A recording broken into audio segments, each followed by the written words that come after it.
उजाडू दे आज साकड हे माग, होऊ दे पहाट नवी.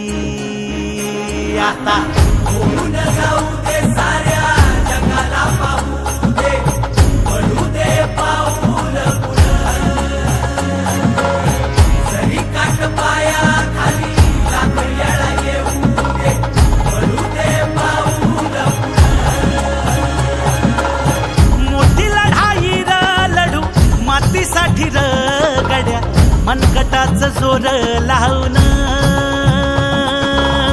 दाटला जरी अंधार एकजूट होऊ आज, दिवा देऊ तेज दाऊन.